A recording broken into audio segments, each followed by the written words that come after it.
Καλώς ήρθατε σε ένα ακόμα βίντεο. Τα εθνικά πάρκα με την εθνική τους ομορφιά και τη γαλήνη είναι για πολλούς ένας ιδανικός προορισμός, μακριά από τους γρήγορους ρυθμούς της πόλης και το άγχος, αλλά κρύβουν και πολλούς κινδύνους. Οι προφανείς κίνδυνοι περιλαμβάνουν τους ορμητικούς ποταμούς και καταράχτες που οδηγούν σε πνιγμούς, σε τραυματισμούς και απώλεια ζωής. Τα ατελείωτα μονοπάτια που αφήνουν τους ανθρώπους χαμένους σε απομακρυσμένα, μπερδεμένα και μερικές φορές επικίνδυνα εδάφη. Στις περισσότερες περιπτώσεις βρίσκονται άνθρωποι, αλλά δυστυχώς σε μερικές περιπτώσεις βρίσκονται μόνο τα λείψανα. Σε άλλες περιπτώσεις το μόνο πράγμα που βρέθηκε είναι ένα μυστήριο. Σήμερα θα δούμε 5 ανθρώπους που εξαφανίστηκαν σε εθνικά πάρκα. Μην ξεχάσετε να κάνετε εγγραφή στο κανάλι και πατήστε το like για υποστήριξη. Υπάρχει μία προφανή σύνδεση μεταξύ του μερικές φορές τραχή και δύσκολου εδάφους των εθνικών πάρκων και των αγνοουμένων και των θανάτων που συμβαίνουν εκεί.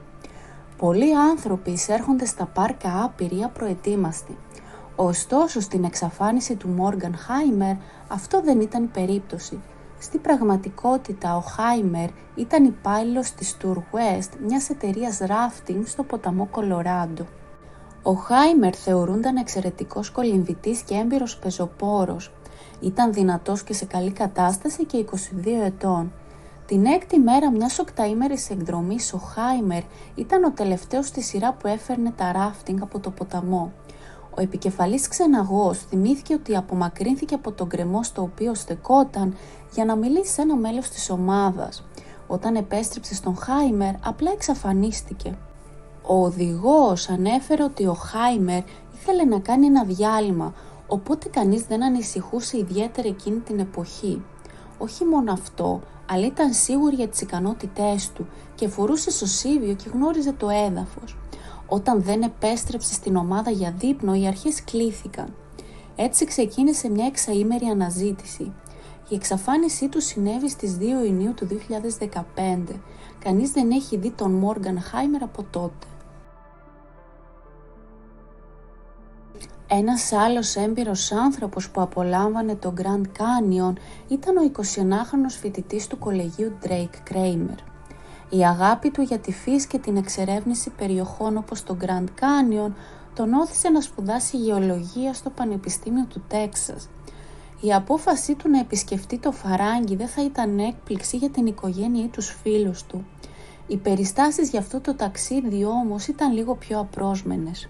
Ο Κρέιμερ, χωρίς καμία προειδοποίηση, επέλεξε να απογειωθεί στη Καλιφόρνια και από εκεί στο Grand Canyon. Έφτασε στο Bright Angel Lodge στην Αριζόνα την 1η Φεβρουαρίου 2015. Αν και ο Κρέιμερ είχε πάει εκεί μερικές φορές πριν, δεν ήταν σύνηθες να ταξιδεύει μόνος του.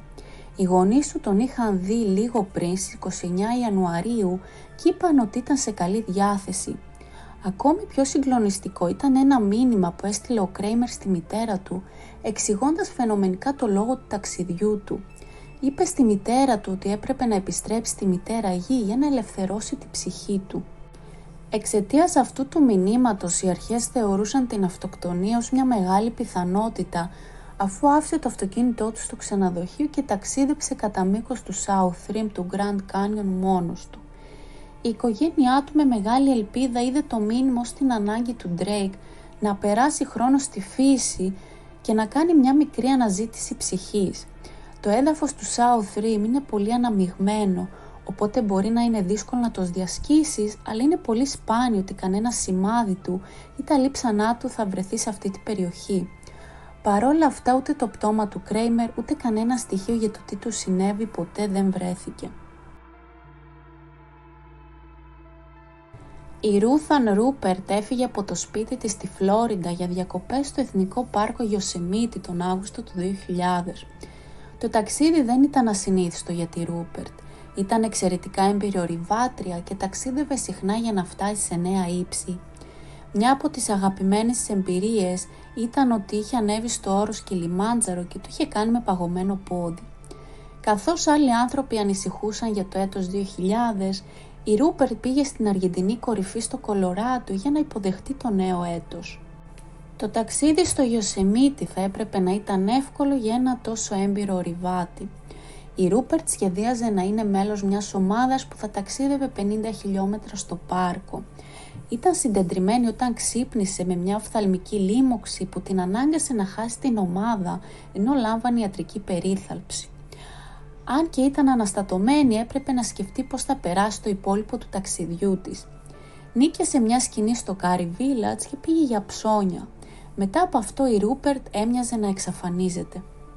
Το απόθεμα των προμηθειών της είχε αφαιθεί πίσω, κάτι που ένας έμπειρος πεζοπόρος δεν θα ξεχνούσε.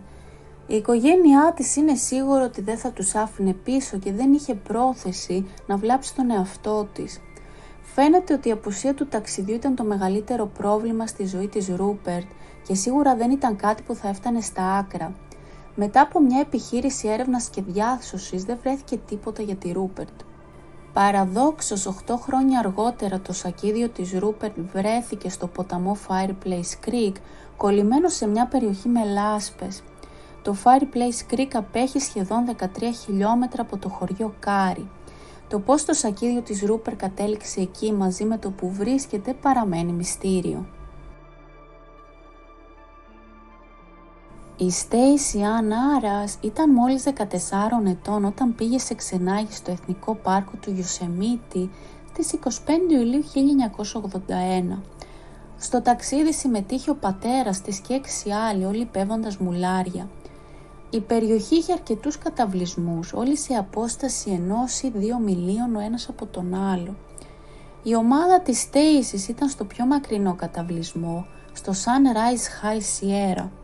Αφού εγκαταστάθηκε, η Στέισι ήθελε να πάει σε μια κοντιλή λίμνη για να βγάλει φωτογραφίες και ζήτησε από το πατέρα της να τη συνοδεύσει. Εκείνος επέλεξε να ξεκουραστεί και έτσι ένας ηλικιωμένος κύριος, ο Τζέραλτ Στιούαρτ, από την ομάδα πήγε μαζί της. Ο Στιούαρτ ήταν 77 ετών και κατά τη διάρκεια του ταξιδιού αποφάσισε να σταματήσει για να ξεκουραστεί. Η ομάδα μπορούσε να δει τη Στέισι και τον Στιούαρτ στο μονοπάτι καθώς κατέβαιναν από τις καλύβες. Είδαν τον Στιούαρτ να σταματάει και να κάθεται σε ένα βράχο ενώ η Στέισι συνέχιζε και λίγο μετά ανέβηκε πίσω στις καλύβες από το μέρος που είχε καθίσει. Ρώτησε άλλους κατασκηνωτές που ήρθαν από την κατεύθυνση της Στέισι αν την είχαν δει, αλλά κανείς δεν την είχε δει.